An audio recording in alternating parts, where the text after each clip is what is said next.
오브타이 저녁 부동산 뉴스와 경기도 하락률 탑5 시작합니다. 첫 번째 뉴스입니다. 숨통은 트였긴 한데 분양권 전매 제한 완화 첫날 기대감 뒤 복잡한 셈법이라는 기사입니다. 어제부터 풀린 분양권 전매 제한 완화 효과로 수도권의 분양권 거래가 늘어날 것으로 업계에서 기대하지만 이는 입지와 가격 경쟁력이 있는 단지들만 해당된다고 합니다. 특히 시세와 비슷한 민간 분양은 대기업 브랜드 아파트라도 0% 경쟁률을 기록한 단지들이 많다고 합니다. 게다가 서울의 경우 실거주 의무기간 2년을 채워야 분양권을 팔 수 있는데요. 이것은 국회 의결 사안이라 쉽게 풀리지 않을 전망입니다. 실거주 의무는 분양권을 투기의 수단으로 전락하는 걸 막기 위한 최후의 보루인 만큼 절대 풀어주면 안 되는 규제입니다. 이외에 양도세 부담도 큰데요. 1년 처분하면 시세 차익의 70%까지 세금으로 내야 하는 만큼 단타족의 유입도 어려울 듯하네요. 결국 분양권 전매 제한 완화는 빚 좋은 개살구였습니다. 두 번째 뉴스입니다. 증권사 부동산 PF 연체율 10% 돌파라는 무서운 헤드라인이네요. 이는 지난 연말 기준으로 증권사 35곳의 대출 잔액은 4조 5천억 원에 연체율은 10.38%였다네요. 솔직히 금융권에서 연체율 2% 이상만 되어도 안 좋게 보는데 10% 이상이면 사실상 원금 상환에 대한 기대를 버려야 하는 수준입니다. 정부는 이들을 위한 불필요한 지원을 하지 말아야 합니다. 이익은 사유화하고 손실 날 때는 국가의 세금으로 메꿔주는 관행은 이제 사라져야 합니다.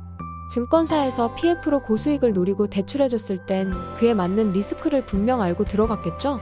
수익 나면 나에게 아무것도 나눠주지 않으면서 손실 날 때는 내가 낸 세금으로 메꿔주는 건 이치에 맞지 않습니다. 마지막 뉴스입니다. 이번 주 서울 집값이 또 하락했다고 합니다. 핑계는 토지거래 허가구역 연장이었다고는 하지만 결과적으로 서울 집값은 전주 대비 0.05% 떨어졌다고 합니다. 알릴일사에 따르면 낙폭은 오히려 전주보다 커졌다고 합니다. 언론에서 특정 지역의 호가가 오르고 실거래가가 수억씩 반등했다고 하지만 이것은 매우 국지적인 얘기고 서울 전체는 이들을 상쇄하고 남을 만큼 다시 하락세로 전환했다는 거죠. 이제 곧 비수기인 여름인데 집주인들 긴장해야겠네요. 그럼 이제부터 오늘의 경기도 매매가 하락률 탑5 시작하겠습니다. 5위는 남양주 별내 대원 칸타빌이 차지했습니다. 49평이 중개거래로 7억 5천에 거래되었네요. 이전 고가는 14억이었는데요. 거의 반토막인 46% 하락했습니다. 6개월 만에 6억 5천이 허공에 사라졌네요. 그것도 서울 강남도 아니고 남양주에서 말입니다. 다음 4위는 양주 옥정동에서 나왔습니다. 새창 리베하우스 9평이 1억 8,200에 거래되었는데요. 이전 고가 3억 4천 대비 46% 하락했네요. 이 역시 중개거래로 사실상 반토막인데요. 문제는 지금도 이 하락 추세가 멈추지 않고 조금씩이나마 계속 떨어지고 있다는 데 있습니다.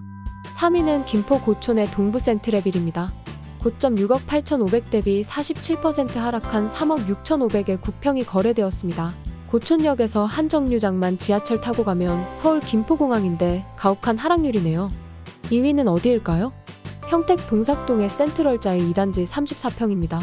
이전 고점 6억 5천 대비 49% 하락한 3억 3천에 거래되었네요. 직거래 감안해서 중개 거래 가격으로 보정해보면 4억 정도 되는데요. 이 역시 한 달 전 가격 대비 10% 가까이 추가적으로 하락한 가격입니다. 대망의 1위는 동두천 송내동에서 나왔네요. 주공 4단지 18평이 1억 400에 거래되면서 최고가 2억 2천 대비 53% 하락했습니다. 경기도 외곽의 소형 아파트들은 이제 슬슬 반토막을 받아들이는 분위기입니다. 반등의 희망을 이제는 버린 것 같습니다. 경기도 하우스푸어 여러분 힘내세요. 이상입니다. 구독으로 매일 새로운 시세를 받아보세요. 그럼 오늘도 오붓한 하루 되세요.